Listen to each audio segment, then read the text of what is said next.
성경 쪽 펴놓고 보시면 좋겠어요. 규례와 계명을 잘 지켰을 때 하나님이 주신다는 복이 나와 있고 14절부터 39절까지는 여호와의 말씀을 청종하지 않을 때 벌을 내리신다는 내용이 나왔어요. 제가 저번에 설교할 때도 말씀드렸지만 그 에발산 그리심산 얘기했죠. 하나님이 항상 우리에게 뭔가를 이야기하실 때는 축복의 말씀과 저주의 말씀을 항상 같이 주신다고 했어요. 그래서 축복의 말씀보다 저주의 말씀이 훨씬 분량이 많다고 했죠.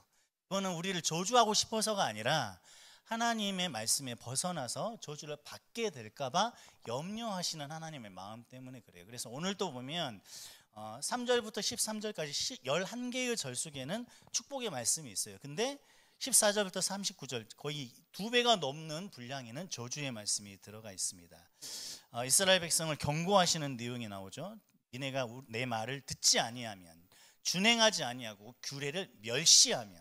하나님 이런 표현을 쓴다는 게 참 이렇게, 사실은 신이라면 이런 표현을 쓸 필요도 없이 멸시 못하게 만들어버리면 되잖아요. 겁나게 만들고 절대로 하나님을 무시 못하게 만들어버리면 되는데 하나님 그렇게 하지 않으시고 이스라엘 백성이 그 규례를 멸시할까 봐 조마조마한 마음으로 이런 경고들을 주시는 거예요. 니네가 내 법도를 싫어하고 내 계명을 준행하지 아니하고 언약을 배반하면, 이런 말씀들을 계속 하십니다. 하나님의 전능하심으로 인간을 이렇게 내버려 두신다는 것도 참 우리 상식으로는 이해가 잘 안 되지만, 그만큼 하나님은 우리와 어떻게 보면 동등한 관계, 인격적인 관계로 사랑하는 관계를 원하시기 때문에 멸시도, 여러분 하나님이 멸시당한다는 게 상상이 되십니까? 하나님은 믿지 않는 사람에게 멸시당하는 게 아니에요. 자신의 백성들 때문에 멸시당하는 거예요. 하나님이 자기를 싫어하는 걸 느끼신대요. 내 법도를 싫어하며 배반한다, 이런 것들 하나님이 다 느끼시고 또 경험하신다 이거죠. 이런 경고들을 주시면서 이렇게 니네가 하면 내가 너네를 치겠다. 그리고 니네가 그토록 싫어하는 사람들이 와서 너네를 다스리게 할 것이다. 그래도 니네가 계속 청종하지 않으면, 내 말을 듣지 않으면 이제 강도를 좀 높이겠다. 7배나 더 큰 징벌을 주겠다고 해요. 그 말은 실제로 이스라엘 백성의 태도에서 나타납니다. 실제로 하나님이 이렇게 벌을 주셔도 돌이키지 않아요. 그래서 계속 또 합니다. 또 7배의 벌을 받죠. 그렇게 7배의 벌을 주면 그때는 이제 칼을 가져와서 언약을 어긴 원수를 갚는다는 표현을 쓰셔요. 니네는 이제 원수다. 나의 원수처럼 니네가 됐다. 그래서 칼로 다스린다 이렇게 하시고, 대적에서는 넘겨버린다, 팔아 넘겨버린다 이거죠. 그런데도 또 청종하지 않으면, 그 정도 당했으면 무서워서라도 하나님의 말씀을 들어야 되는데 이스라엘 백성은 그래도 질기에 청종하지 않아요. 또 7배나 징벌하신다고 말씀하셔요. 그러면서 이제 주시는 벌이 뭐가 되냐면 아들의 살을 먹고, 자기 자식의 살을 뜯어먹는, 딸의 살을 먹게 될 것이다. 그리고 가장 결정적으로 나 하나님의 마음이 너희를 싫어하게 될 것이다. 어떻게 보면 이제 계속 징계를 하는데 징계의 마지막에 무슨 모습이 나와요? 내 마음이 너희를 싫어하게 될 것이다. 이렇게 어떻게 보면 하나님께서 우리에게 주시는 가장 큰 벌은 하나님의 마음에 우리를 싫어하게 돼버린다, 이런 것이죠. 그리고 민족 중에 흩어져서 원수의 땅에 살게 될 것이다. 완전히 망할 것이라고 말씀하셔요. 자기 죄로 말미암아, 조상의 죄로 말미암아 완전히 쇠잔해진다. 이렇게 엄중하고 무서운 경고에도 불구하고 이스라엘 백성도 장난 아니죠. 하나님이 끈질기게 자기 백성을 포기하지 못하는 것처럼 이스라엘 백성은 끈질기게 하나님께 대항합니다. 그래서 배신하죠. 결국 망하게 되죠. 그래서 어디로 끌려갑니까 여러분? 어느 나라? 바벨론. 나중에 나오죠. 이제 바벨론에 끌려가서 70년 동안 포로 생활하게 돼요. 사실 이런 아이러니가 없어요. 이스라엘 백성 성경에 보면 블레셋 사람들이 이렇게 쳐들어올 때 블레셋 사람 엄청 두려워합니다. 자기들을 죽일까 봐, 또 핍박할까 봐 두려워서 숨는다, 벌벌 떤다는 얘기 성경에 곳곳에 나와요. 사무엘상 읽어보면 많이 나옵니다. 근데 웃기죠? 이 이스라엘 백성은 블레셋만 경험한 게 아니라 누구도 경험했어요? 하나님의 전능하심과 살아계심도 경험했죠. 근데 하나님에 대해서는 어떤 태도를 보여요? 이런 태도, 끝까지 대항하고 끝까지 배반하고 이런 태도를 보인다 이거예요. 이것이 우리 인간이 가지고 있는 죄성의 모습이에요. 바로 앞에 있는 블레셋도 두려워하면서 하나님을 두려워하지 않는 거예요. 참 아이러니죠. 그게 우리 인간의 모습 속에 들어가 있습니다. 결국 불순종의 끝을 달려가다가 결국 망하게 되는 것이 우리의 모습인 것 같아요. 그런데 참 이 오늘 말씀도 여러분에게 얼마나 은혜롭게 다가올지 모르겠지만 이 저주의 말씀, 그리고 실제로 이 저주가 현실이 될 만큼 이스라엘 백성은 하나님의 말씀을 배반하고 듣지 않았어요. 그리고 그 이스라엘의 모습이 우리의 모습이 아니라고 할 수 없잖아요. 근데 이 모든 과정 끝에 하나님이 마지막 소망을 또 남겨주십니다. 아버지 같아. 너 나한테 혼난다. 너 혼난다고 매를 들면서도 다 때려놓고 나서 그래도 아빠가 너 매를 든 거는 너가 미워서 그런 게 아니야 라고 한 마디 덧붙이시는 거예요. 그게 오늘 말씀이에요. 그래서 니네가 하나님께 내가 너희를 망하게 하고 너희를 괴롭게 하고 다른 나라에 팔아버리지만, 그렇지만 니네가 거기서라도 돌이키면 내가 너희를 회복하겠다는 기회의 말씀을 마지막에 꼭 주셔요. 저주의 말씀 끝에는 항상 하나님께서 돌이킴에 대한 희망의 메시지를 꼭 주십니다. 이게 오늘 우리가 읽은 본문이에요. 자, 근데 그 내용을 잘 보면 일단 죄악을 자복해야 됩니다. 그리고 나의 죄 때문에 원수의 땅으로 끌려갔음을 깨달아야 돼요. 그리고 마음이 또 낮아져야 됩니다. 그리고 하나님께서 자기에게 주신 형벌을 기쁘게 받으면이라고 되어 있어요. 이와 같은 행동들을 통해서 하나님이 뭘 하게 되시냐면 하나님이 이스라엘 백성에게 맺은 언약을 기억하신다고 말씀하셔요. 그리고 나서 계속해서 이제 위로의 말씀을 주십니다. 원수의 땅이 있어도 너네들을 버리지 않겠다. 여기서 이제 한 가지 생각할 건 뭐냐면, 이렇게 돌이키고 하나님 앞에 낮아져서 엎드리면 원수의 땅에서 바로 꺼낸다가 아니라 원수의 땅에 그대로 두십니다. 하나님 죄에 대한 대가를 경험하게 하셔요. 그렇지만 내가 너희를 버리지 않겠다고 말씀하십니다. 그러니까 우리가 살면서 기도하고 내가 뭔가 어려운 상황이 오면 나의 죄인지 아닌지도 모를 때도 있지만 그래도 나의 죄 때문일 수도 있으니까 하나님께 기도를 합니다. 하나님 용서해 주세요 뭐 이렇게 하고 회개를 하는데, 근데 내 상황이 달라지지 않아. 그러면 그때 드는 생각이 뭐야? 하나님은 나를 용서하지 않는구나, 또는 하나님은 나를 버리셨구나, 이런 생각하는데 하나님이 뭐라고 그랬어요? 원수의 땅에서도 내가 너희를 버리지 않는다 그랬어요. 그러니까 원수의 땅에 있다는 건 뭐냐면 내가 그렇게 싫어하는 환경 속에 있다는 거야. 내가 상상하고 싶지 않고 내가 그렇게 두려운 상황 속에 내가 들어가도 그것이 하나님이 나를 버리셨다는 것을 의미하는 것은 아니라는 거예요. 알겠죠? 꼭 기억하셔야 돼요. 우리는 하나님이 우리를 버리셨는가를 궁금해해야 되는 것이 아니라 내가 하나님 앞에 나의 죄를 자복하고 깨닫고 낮아져서 하나님이 허락하신 환경을 받아들이고 있는가를 점검해야 돼. 하나님은 거짓말하시는 분이 아니기 때문에 우리가 하나님 앞에 그런 태도를 보이면 하나님은 반드시 이 약속을 지키시는 것입니다. 그러면 우리가 죄를 때로는 깨닫지 못하는 죄 때문에 형벌 중에 있을지라도 하나님의 긍휼하심을 받을 수가 있는 거예요. 현대를 살아가는 우리는 오늘 이 축복과 저주의 말씀, 그리고 또 저주 가운데서도 그 끝에 하나님께서 두신 이 소망의 끈을 허락하신 이 하나님의 말씀을 어떻게 적용해야 될까 생각해 볼 필요가 있겠죠. 여러분이 질문 하나 할게요. 여러분, 그 레위기에 수많은 계명들이 나오잖아요. 여러분이 지금 레위기랑 상관없이 내가 하나님의 계명을 지키는 것이 있다면 어떤 계명을 가장 잘 지키고 있는가, 또는 어떤 계명이 가장 지키기 어려운가 한 번쯤 생각해 봤으면 좋겠어요. 나에게 묻지 마라는 표정들이.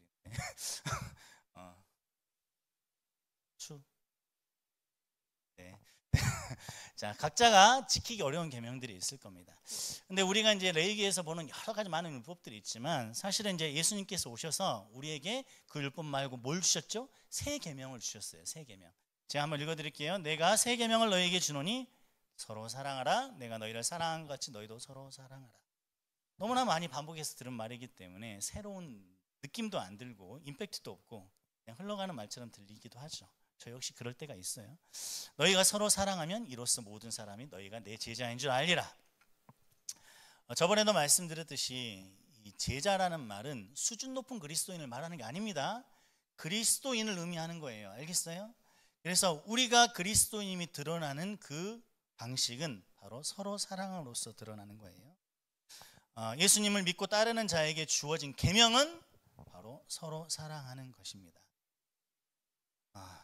이런 그 원고를 쓰고 설교를 할 때마다 참 그 어려움을 느끼는 게 뭐냐면, 나도 그랬고 전하는 나조차도 그럴 때가 많고, 듣는 입장에서 이 사랑이라는 단어가 얼마나 가볍고 별 의미 없이 그냥 내 귀를 스쳐 지나가 버릴 것인가, 이런 생각을 하면 좀 두려운 말이 생기는 경우도 있어요.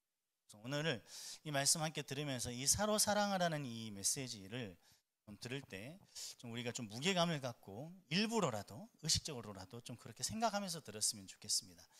사실 저는 이제 평신도로 오랫동안 살다가 나이가 굉장히 많이 들어서 이제 신대원에 들어가서 사역자의 생활을 하기 시작했는데, 제가 평신도로 살아갈 때 저에게 있어서 가장 큰 계명은, 제가 지키려고 굉장히 조심했고 노력했던 계명은 정죄하지 않는 거. 이 새끼 못 되겠네. 목사님 뭐 저래. 말은 잘한다. 막 이런 거. 판단하고. 그리고 굉장히 그 권위적으로라든가 또는 그 약간 압박감을 주면서 자기가 가진 사회적인 어떤 그 위치라든가 부 또는 학벌, 학식, 나보다 뛰어난 어떤 모습을 가지고 내 앞에 나타나서 나를 약간 업신여기는 듯한 느낌을 주면 절대 용서가 안 돼. 근데 그럴 때 그 마음을 갖지 않으려고 굉장히 노력했어요. 근데 이제 제가 사역자라는 이름을 달고 이제 앞에서 설교를 하는 역할을 하게 되고, 이제 공동체를 위해서 기도하는 것을 계속 쉬지 않고 하는 이런 역할을 하면서 이제 제 앞에 나타나게 된, 떠오르게 된 새로운 계명은, 사랑하고 정죄하지 않고 판단하지 않는 것보다 더 중요한 것은 하나님의 말씀을 가감 없이 전하는 일로 좀 변한 것 같아요. 내가 사랑하고 정죄하지 않는 것도 중요하지만 내가 여기서 말씀을 전하는 역할을 해야 되기 때문에 그 말씀을 하나님의 뜻대로, 하나님이 의도하신 대로 더하지도 않고 빼지도 않는 그런 역할을 하는 것이 저에겐 첫 번째 계명이 됐어요. 그러면서 이제 제가 자주 이제 떠오르는 사람들이 누구냐면 이사야, 에레미야, 에스겔, 다니엘, 호세아 등등의 선지자들이에요. 선지자들. 근데 그분 선지자들의 이렇게 삶을 이렇게 보면 평생 동안 뭐 하다가 가냐면 사람들한테 내 그러다 죽어, 내 그러다 망해, 계속 이런 말만 하고 사는 거예요. 그러니까 자기 백성들이 얼마나 싫어하겠어요. 여러분도 생각해 보세요. 이스라엘 백성은 하나님을 믿는 사람들이잖아요, 그렇죠? 그러니까 여러분이 이스라엘 백성인 거예요. 그리고 제가 이사야. 근데 예배드리러 토요일마다 와. 근데 맨날 너 그렇게 살면 끝나, 너 망해, 너 그렇게 살면 안 돼, 너가 예수님 믿는 거야? 그렇게 이렇게 계속 주마다 왔는데, 그럼 여러분 반응이 어떻겠어요? 허구한 날 듣기 싫은 소리만 한다고. 아니 뭐 위로도 필요한 거 아니냐고, 이런 얘기 하지 않겠어요? 근데 선지자들의 삶이 그렇게 하다 가버렸더라고요. 그런 걸 보면서 과연 이제 그 하나님의 말씀을 강함 없이 전한다고 했을 때, 내가 이 시대에, 현대에 우리 살아가는 우리 청년들, 그리고 저를 포함해서 우리 모두에게 정말 강조돼야 되고 또 이렇게 늘 리마인드 돼야 되는, 다시 떠올려야 되는 메시지가 무엇인가를 생각할 때, 오늘 본문에서 나온 것처럼 하나님의 축복과 저주의 말씀에서 이 저주에 해당되는 이 경고의 말씀들은 결코 무시할 수 없는, 우리가 늘 이렇게 반복해서 살펴야 되는 말씀이 아닌가라는 생각을 좀 하게 됐습니다. 여러분도 교회 다니는 게 그렇게 불편하지 않죠? 이제 자기가 개인적으로 쓰고 싶은 시간을 임원이나 어떤 섬김의 자리에 들어가게 되면 교회에 많이 써야 된다는 것이 불편할 수는 있겠지만, 교회를 다닌다는 것 자체가 그렇게 힘들지 않을 거예요. 눈치를 보이거나 그렇지 않을 거예요. 예전에 그 키에르케고르라는 사람 알죠? 철학자. 덴마크 사람인데 철학자인데 실존주의고 유신론적 실존주의를 주장했던 사람인데, 덴마크에 사는 사람들 모두가 그리스도인이라고 했어요. 그러니까 국교가 기독교가 된 거죠. 모두가 자기를 그리스도인, 크리스찬이라고 설명합니다. 근데 그때 키에르케고르가 뭐라 그랬냐면, 모두가 기독교인 곳에는 그리스도인이 존재하기 어렵다, 이렇게 말했어요. 그 무슨 말이냐? 우리가 그리스도인으로서 교회에 다니는 사람으로 이렇게 교회를 왔다 갔다 하고 이런 거에 아무런 불편함이 없고, 성도로서 살아가는 것이 아무런 어떤 사회적인 억압이나 압박이 없는 상황에서는 우리가 진실한 그리스도인으로 살기가 어렵다는 걸 얘기하는 거예요. 사실 사역자인 저도 교회 안에서만 사역자로서 열심히 살면 밖에서 누군가 나를 터치하는 사람이 전혀 없어요. 그러니까 저도 늘 제 자신을 돌아봅니다. 예배 끝나고 주일 끝나고 집에 돌아가서 일주일 동안 살면서 저 사람들 앞에 보이는 내 모습은 어떤 모습인가를 생각하는 거예요. 특히나 요즘 같은 경우는 또 어떤 게 많이 있냐면 세상 속의 그리스도인이라는 말을 많이 씁니다. 그래서 우리가 교회 안에서만 그리스도인으로 사는 것이 중요한 것이 아니라 세상 속에서 참된 그리스도인으로 살아가는 게 중요하다, 이런 말 많이 듣잖아요. 근데 요즘에는 그런 표현이 무색할 만큼 요즘에는 어떤 세상에서 우리가 살고 있냐면 교회 속에 사는 세상 사람들이라는 표현이 적절하다는 생각이 들어요. 뭐냐면 일주일 동안 세상 사람과 구별되지 않은 삶을 그냥 살아갑니다. 그러다가 한번 교회에 와서 몸 담고 또 가는 거예요. 그러니까 교회 안에 세상 사람들이 들어왔다 가는 거예요.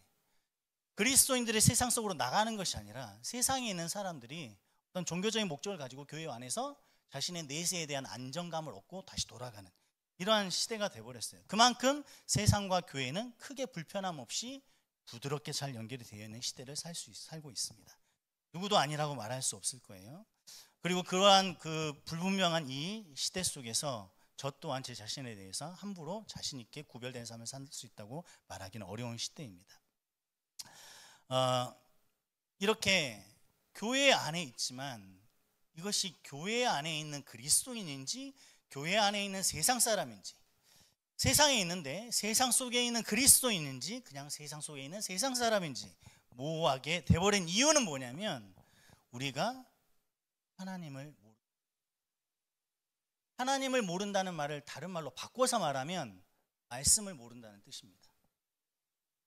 교회에 수십 년간 다녀도 말씀을 모를 수 있어요? 일주일에 한 번씩 매년 52주씩 10년, 20년 하면 500번, 1000번 이상의 하나님의 말씀을 듣는데 어떻게 하나님을 모를 수 있겠습니까? 라고 질문할 수 있겠죠. 맞아요. 경우에 따라서는 일주일에 한 번씩 예배 시간에 말씀을 들어도 하나님을 잘 알 수 있습니다. 북한의 지하교회 성도 같은 경우는 라디오 방송과 같은 단파 라디오를 통해서 흘러오는 우리나라 극동방송 같은 경우 그런 것들을 들으면서 성경 구절을 받았습니다. 그래서 작은 쪽지 안에 글을 적어놓고 들키 전으로 깊은 곳에 감추겠다가 집에 돌아가면 거의 비계 밑에서 꺼내서 그 쪽지를 다시 읽고 또 읽고 또 읽고 이렇게 살아가요. 그렇게 간절하게 하나님의 말씀 몇 자 적어놓은 그 쪽지를 자기의 목숨을 걸고 지키면서 읽어나가면서 신앙생활합니다.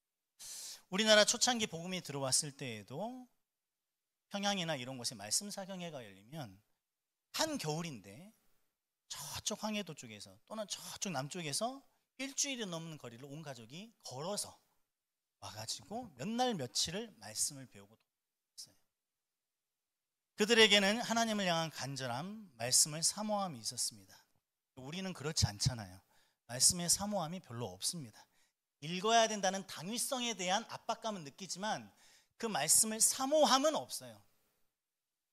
우리는 사모하면 반응하게 되는 인간이에요. 좋아하면, 먹고 싶으면 생각나는 게 우리예요. 우리는 그래야 한다라는 어떤 당위성 때문에 움직이는 동력이 작용할 수는 있겠지만 실제로 말씀을 사모하는 경우는 많지 않은 것 같습니다. 제가 대학교 다닐 때, 대학교 4학년 때 이제 대학원을 진학하기 위해서 영어 공부를 해야 됐어요. CNN이라는 뉴스, 이제 어떻게 공부해야 되는지 잘 모르니까 CNN을 하루에 4시간씩 들었습니다. 근데 잘 들리겠어요? 잘 안 들리겠죠? 한 10분 정도? 5분도 아닌 것 같아요. 5분에서 10분이 되기 전에 이미 집중력은 흐트러져요. 근데 그리고 나서 계속 그냥 4시간을 거기서 버티는 거야. 나는 4시간을 들어야 된다 이런 내 다짐이 있었으니까. 그리고 한 2-3달이 지났는데 듣기 실력이 늘었을까요?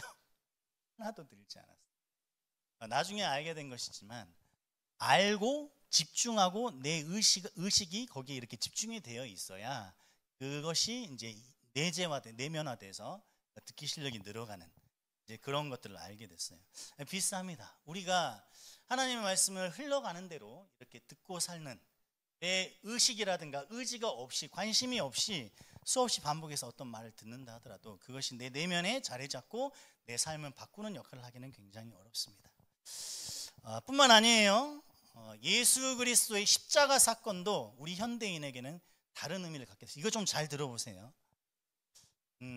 로마의 박해 시절, 로마 황제가 그리스도인을 많이 박해했다는 거 알고 있잖아요. 그리고 초대교회 시절 그리스도를 따르는 사람들이 마치 그 이단처럼 취급받을 때 쟤네들은 신도 안 믿네 막 이렇게 무신론자로 여겨졌어요. 왜냐하면 그때 당시 유신론자, 신이 있다고 믿는 사람들은 여러 신들을 섬겼거든. 근데 그리스도인들은 여러 신을 섬기지 않아. 오직 예수님만 따른다는 거야. 그러니까 오히려 무신론자로 여겨졌던 시대예요. 아무튼 그때 당시 그리스도인들에게 있어서 신앙 고백은 어떤 내용이었냐? 똑같은 내용인데 달라요. 지금이랑 좀 잘 들어보세요. 예수님이 나를 위해서 죽어주신 하나님의 아들인데 어찌 내가 더 죄 가운데 거할 수 있는가? 라고 말하는 게 그때 당시 신앙 고백. 예수님이 나의 모든 죄를 사하기 위해서, 나의 죄를 용서하기 위해서 십자가에서 갈기갈기 찢기고 돌아가셨는데 내가 어떻게 죄 가운데 머물 수 있을까? 그럴 수 없다. 이게 신앙 고백이었어. 근데 우리는 이 똑같은 사실, 이 팩트를 어떻게 표현하냐면, 내가 어떠한 죄를 짓더라도 예수님이 십자가에서 돌아가셨기 때문에 주님께서 나의 죄를 다 용서하셨다, 이렇게 표현합니다. 틀린 말이 아니에요. 다 맞는 말입니다. 실제 사실이고 그게 복음이잖아요. 근데 이 두 가지의 어떤 진술, 이거를 비교를 해보면 포인트가 다르다는 걸 알 수 있어요. 하나는 뭐예요? 예수님이 날 위해서 그렇게 죽어주셨고 죄값을 치러주시고 고통당하셨는데 내가 어떻게 죄를 지을 수 있겠나?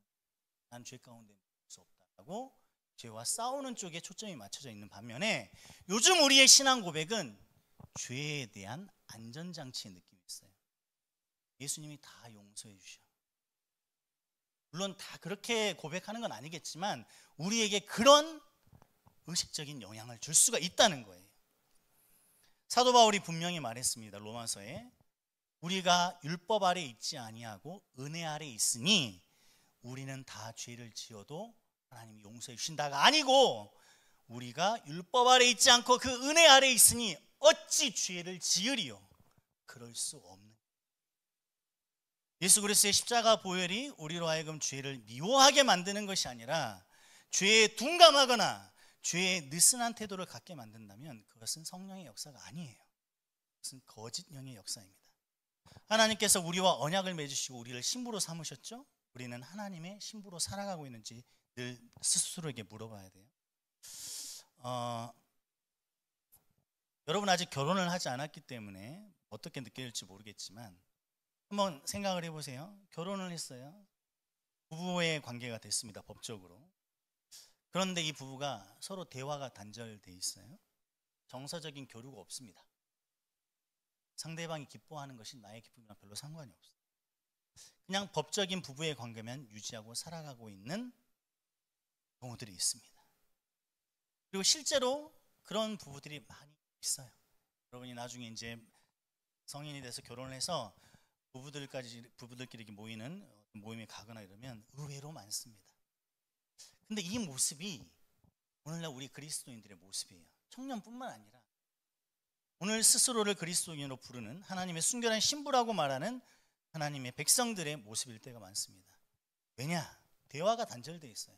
대화는 주고받고 말씀을 듣고 내가 말을 또 하고 이렇게 하는 거잖아요. 그렇죠? 근데 하나님 말씀 안 들어요. 성경 안 읽습니다. 정서적인 교류 없어요. 하나님 음성 듣기에 관심이 없어요. 하나님이 뭐를 기뻐하시고 뭐를 싫어하시는지 디테일한 느낌이 없습니다. 그냥 죄 지으면 안 돼, 요 정도야. 미워하면 안 돼, 요 정도. 그러면서도 그렇게 하나님과의 대화가 단절이 되어 있으면서도 그 부부들이 법적인 부부관계를 유지하면서 사는 것처럼 우리도 하나님과의 언약관계에 있다는 것을 근거로 해서 하나님에게 위로받고 또 우리의 필요를 채워주기 위해서 필요 채워달라고 기도하고 또 내 삶의 긍정의 원천으로 삼기도 합니다. 잘 들으세요. 언제나 나를 사랑하시는 분, 언제나 나를 회복하시는 분, 언제나 나를 용납하시는 분. 근데 그 도대체 그 언제나가 어떤 언제나야, 이걸 좀 기억하셔야 돼요. 성경에는 그런 하나님 없으셔요. 언제나 나를 위로하시는 하나님 안 계십니다. 언제나 나를 용납하시는 하나님 안 계셔요. 하나님이 우리를 용납하시고 우리를 위로하시고 격려하실 때는 우리가 오늘 본문에서 읽었던 것처럼 하나님 앞에 엎드리고 우리의 죄를 자복하고 하나님께 다시 돌아올 때, 하나님 말씀 읽기에 게으르고 모이기에 힘쓰지 않고 교회를 사랑하지 않으며 서로 사랑하는 일은 애초에 포기해버리고 자기를 위한 종교에 중독돼서 내세의 구원 그리고 자기 위로만을 위해서 존재하는 우상을 옆에다 세워놓고 주여 주여라고 부르는 살아가는 그런 시대입니다. 오늘 본문에서 뭐라고 말하고 있죠? 우리와 하나님의 관계는 하나님의 격려와 위로를 통해서 회복되는 게 아니에요. 어느 날 내가 너무 슬펐어, 너무 힘들었어. 근데 하나님이 와서 내 마음을 좋게 해주셔. 긍정적인 메시지가 와. 삶을 긍정적으로 볼 수 있는 통찰력을 줘. 기분이 좋아졌어. 그것이 하나님께서 회복하시는 그런 방식이 아니라는 거예요. 오늘 본문에도 분명히 말씀하십니다. 성경 어디에도 하나님의 격려와 위로를 통해서 관계가 회복됐다는 말은 없어요. 격려와 위로가 필요한 사람이 있고 하나님께서 격려와 위로를 주시기도 합니다. 그러나 하나님과의 관계가 깨어지는 것은 격려와 위로가 없기 때문에 깨어지지 않아요. 관계는 죄 때문에 깨어지고 관계의 회복은 죄에 대한 자복과 하나님의 용서를 통해서 이루어진다는 것입니다. 우리의 자복과 깨달음과 낮아짐과 기쁘게 하나님의 벌을 받아들이는 모습, 하나님 앞에 완전히 엎드러지는 모습을 통해서 하나님의 관계는 회복되는 거예요. 우리가 회개할 때 혹시 하나님께서 우리를 용서하실까라는 굉장히 두렵고 떨리는 마음으로 하나님 앞에 엎드러질 때 하나님께서는 우리를 용서해 주시고 우리의 관계를 회복시키십니다. 지금 이 메시지가 여러분에게 어떻게 전달될지 사실 두려움이 있어요. 사역자가 되고 나서 굉장히 외롭고 두려움을 느낄 때가 많습니다. 세상에 이렇게 자기가 그리스도인이라고 말하는 사람들이 많은데 나는 왜 그 안에서 그리스도인으로서 이렇게 외로운가라는 생각이 들 때, 그리스도의 보혈이 우리의 죄를 사해 주셨다는 사실이 우리를 여전히 죄 가운데 머물게 하고 그 죄 안에 머물면서도 여유를 부리게 하고 있는 것이라면 그건 성령의 역사가 아닙니다. 그리스도께서 십자가에 죽으시고 우리 죄를 사하시고 성령의 역사하심으로 우리가 그것을 믿어 그리스도를 주로 고백한다면 우리는 죄를 미워하게 돼 있어요. 미워합니다. 싫어하게 돼 있어요. 죄와 싸우게 돼 있습니다.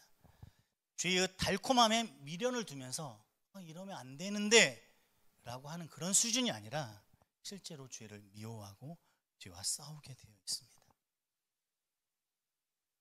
오늘날 수많은 사람들이 자기애성 믿음을 가지고 살아요.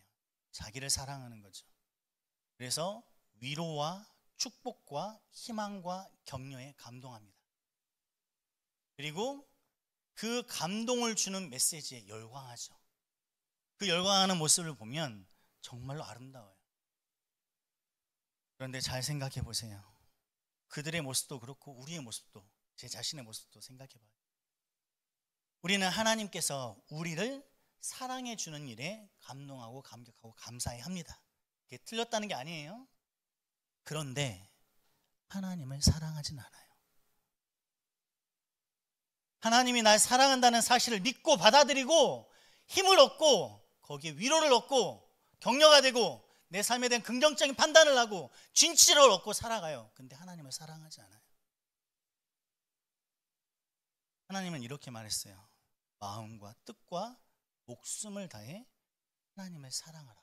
첫 번째 계명이라고 말했어요. 이 목숨을 다해 하나님을 사랑하에 감격하는 사람이 없습니다. 이 삶을 다해 하나님을 섬기고 사랑하라는 말에 열광하는 사람이 없어요. 나 자신도 여러분 자신도 한번 생각해 보셔야 될 문제입니다. 교회를 위해 희생하고 섬기는 일, 그 일만 생각하면 왜 나만 그래야 되느냐? 불평의 씨앗으로만 존재할 뿐. 내가 정말로 믿는 것은 하나님인지 아니면 하나님이라는 어떠한 대상으로부터 나오는 위로, 축복, 희망, 격려인지를 생각해 볼 필요가 있습니다. 아무리 죄를 지어도 하나님은 너를 다 용서해 주셔. 사실이에요. 아무리 네가 어떤 죄를 지어도 하나님은 널 사랑하시고 널 버리지 않아요. 사실이에요.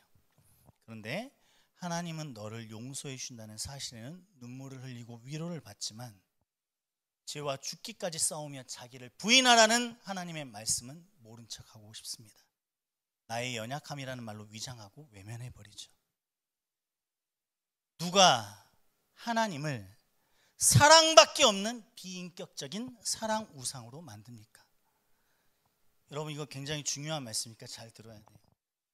하나님은 오늘 성경에서도 봤지만 우리에게 경고하시는 하나님이시고 벌하시는 하나님이시고 죄를 끔찍히 싫어하시는 하나님이십니다. 그래서 자신의 아들을 십자가에 매달아 놓고 찢어 죽이셔야만 했어요. 왜냐하면 그래야만 우리의 죄를 용서하실 수 있었기 때문입니다. 오늘 우리는 어떤 죄 앞에서 스스로 관대하게 대하며 또 포기해버리고 모른 척하고 계십니까? 어떤 규례를 멸시하고 있습니까? 또는 어떤 법도를 싫어합니까? 하나님의 말씀이 선포될 때 요즘은 그 말씀이 더 이상 순종의 대상이 아니에요. 저도 잘 알고 저도 그렇게 살았던 사람이에요. 하나님의 말씀, 제가 이 설교하잖아요. 이 설교가 더 이상 순종의 대상이 아니라고. 하나님의 말씀이 선포되는 강단에서 이 말씀이 지금은 입증의 대상이고 검증의 대상이 됐어요. 논리적으로 타당한가? 균형 잡힌 말씀인가? 내 삶에 허용할 수 있는가? 나를 논리적으로 설득할 수 있는가? 검증하며 듣는 세상에서 우리는 살고 있습니다. 나를 감동시키는 말씀인가? 저울질하는 평가의 대상이 되어버렸어요. 이스라엘 백성에게 말씀하시는 하나님은, 잘 들어주세요, 그들을 감동시키는 하나님이 아니에요. 하나님은 한 번도 이스라엘 백성을 감동시키신 적이 없어요. 도대체 어떤 거짓 영이 이 감성적인 하나님을 만들어 놓고 자신의 아들을 찢어 죽여야만 했던 그 죄의 심각성은 다 가려버리고 언제나 내 옆에서 달콤한 위로와 격려를 주는 신경 안정제 같은 그런 존재로 하나님을 만들어 버렸는지 모르겠어요. 이것이 다 사단이 성도들조차도 말씀을 읽지 못하게 만들고 그로 인해서 하나님의 말씀을 모르고 하나님을 모르게 하기 때문에 생기는 일이에요. 십자가에 온몸이 찢기신 예수님은 우리를 감동시키기 위해서 이 땅에 오신 것이 아닙니다. 죄가 얼마나 무섭고 끔찍한 대가를 요구하는지를 직접 몸소 보여주시고 그 값을 치르기 위해서 오신 것이에요. 이 말씀을 준비하면서 하나님께 간절히 기도했어요. 정죄하는 말씀이 되지 않게 하시고 우리가 하나님 앞에 겸손히 엎드려 하나님, 살아계신 하나님을 바라볼 수 있는 말씀이 되게 해달라고 기도했어요. 사랑하는 우리 대청 여러분, 하나님의 백성으로, 하나님의 자녀로, 그분의 순결한 신부로 살아가야 돼요. 진학 큰 문제입니다. 취업 큰 문제이고 결혼 아주 중요한 문제죠. 우리가 이 땅에서 살아가면 특히 청년의 시절 때 부딪히고 우리를 너무나 힘들게 만들고 극복해야 되고 많은 격려와 힘이 필요한 문제들입니다. 압니다. 저도 그 시간을 지나왔고 어느 누구에게 이 세상이 쉽겠습니까? 그러나 여러분, 그 어떤 문제도 우리의 죄의 문제만큼 심각한 것은 없어요. 왜냐하면 죄는 우리를 하나님과 갈라놓기 때문에. 더 심각한 건 뭐냐면 갈라져 있는 줄도 모르고 갈라놓고 있는 줄도 모르고 거기에 아무런 감각이 없이 무감각하게 그냥 오늘의 삶을 살아가고 있다는 거예요. 그 어떤 문제도 말씀에 대한 무관심만큼 우리의 삶을 위태롭게 하는 것은 없습니다. 말씀을 모르면, 제가 늘 말씀드리지만 말씀을 모르면 우리가 상상하는 하나님을 믿게 되기 때문에. 성경이 분명히 말했어요. 하나님을 아는 지식이 없어 망한다고 했습니다. 말씀에 목마르고 지체를 사랑하고 교회를 섬기는 일이 그리스도인의 선택적인 옵션처럼 여겨지는 것, 이게 죄예요. 말씀을 사랑하면 믿음이 좋은 거예요. 그러니까 말씀을 사랑하지 않아도 믿음이 없는 건 아니야. 지체를 사랑하면 믿음의 수준이 높은 거야. 지체를 사랑하지 않고 여전히 미워해도 그것은 믿음이 없는 건 아니에요. 교회를 섬기고 교회를 위해서 희생하는 거, 그것은 믿음의 수준이 올라가 있는 사람들의 아주 본이 되는 모습이지, 교회를 사랑하지 않고 교회에 관심이 없어도 믿음이 없는 건 아니야. 하나님은 죄를 용서해 주실 수는 있지만 죄를 허용하시는, 이 말씀을 전하는 저도 얼마나 찔리겠습니까? 하지만 오늘 레위기의 마지막, 이 하나님께서 그렇게 거룩을 말씀하시는 하나님의 말씀 속에서 우리가 생각해 봐야 되는 것은 바로 이 죄의 문제입니다. 레위기의 마지막 설교를 하면서 사랑하는 우리 대청, 우리 공동체 여러분에게 간곡히 진짜 부탁드려요. 전 사실 두려움을 가지고 말하고 있어요. 회장한테도 가끔 말하지만 설교하기가 두려울 때가 있어요. 여러분에게 너는 어떠냐고 자꾸 질문받아요. 그리고 격려도 모자랄 판에 왜 맨날 그렇게 힘들어요? 그런 부담감을 느끼면서도 오늘 말씀을 이렇게 여러분하고 나누고 싶었습니다. 여러분, 거룩한 성도의 삶을 죄로 물들이면 안 되고 죄로 물들어가고 있는 것을 몰라도 안 됩니다. 그리고 그것이 아무 일도 아닌 것처럼 살아가면 안 돼요. 잠깐 나와서 반주 좀 해주세요, 우리 장님. 말씀을 사모하고, 말씀을 사모한다는 말은 다시 바꾸어 말하면 하나님을 사랑한다는 말. 그리고 지체를 사랑하십시오. 더 이상 미워하지 마세요. 그리고 그리스도의 몸인 교회를 찢지 마세요. 저도 이렇게 대놓고 말할 기회가 쉽지 않아요. 제가 어떻게 여러분을 쉽게 이렇게 아픈 말을 할 수 있겠어요? 저도 담이 적은 사람인데. 여러분이 누군가를 미워하고 있고, 여러분이 누군가를 불편해하고 있고, 여러분이 아무 관심이 없이 오늘 내가 해야 될 종교적인 의무를 다하면서 교회로 왔다 갔다 하는 거, 그게 그리스도의 몸을 찢는 거라니까. 성경을 안 읽으니까 하나님의 마음이 어떤지 몰라. 예수님이 어떻게 아픈 마음을 가지고 하나님의 교회를 세우셨는지 모른다고. 그러니까 내가 이 마음을 가지고 교회를 계속 왔다 갔다 해도 아무런 가책이 없어. 그냥 나의 성숙함이 좀 부족할 뿐인 거지. 성경 속에서 드러나는 하나님의 고통, 예수 그리스도의 슬픔, 그 아픔, 말씀 속에서 여러분이 느끼며 살아간다면 오늘 나의 모습이 하나님의 교회 예수 그리스도의 몸을 찢고 있다는 걸 느끼게 됩니다.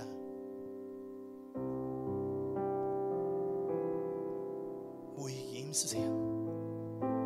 하나님이 그토록 바라시는 겁니다. 위로와 격려를 얻어서 하나님의 관계가 깊어진다? 아니에요. 내 안에 있는 죄를 보고 하나님 앞에 엎드려 눈물을 쏟으면서 그리스도의 모습을 닮아가기를 발버둥친 자의 모습, 그 모습 속에 하나님과 깊어진 관계가 있는 거예요. 자복하고 깨닫고 낮아지십시오. 그때 하나님께서 자비를 베푸시는 거예요.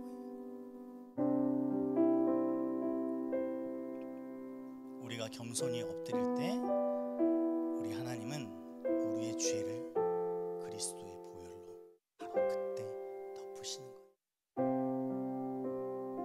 그리고 그때 거룩한 성도의 삶이 시작됩니다.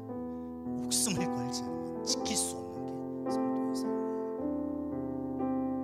도대체 어떤 문제, 어떤 이유 때문에 함몰되어서 그리스도를 잊어버리고 하나님의 그 아픔을 잊어버리고 교회가 찢어지는 아픔을 느끼지도 못하며 살아가고 있는지 생각해 보셔야 돼요.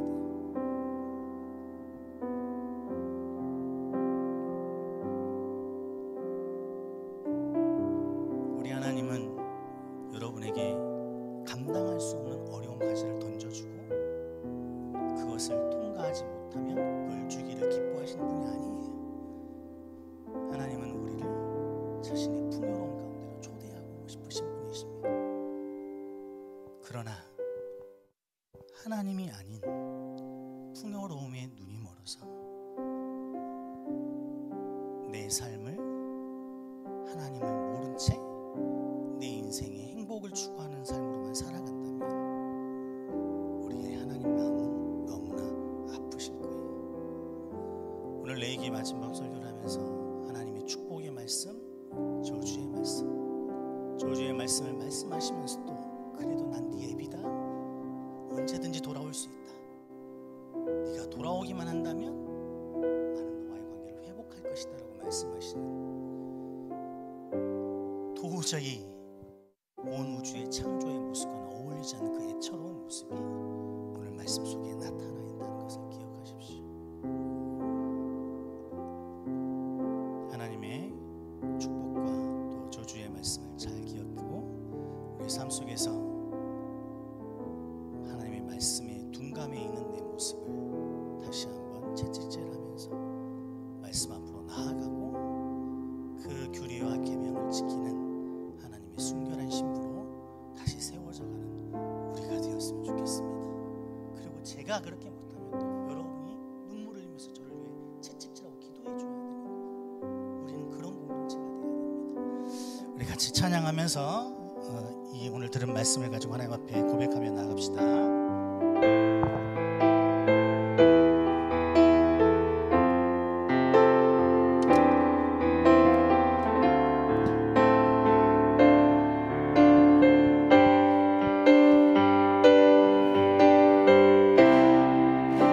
말씀합니다.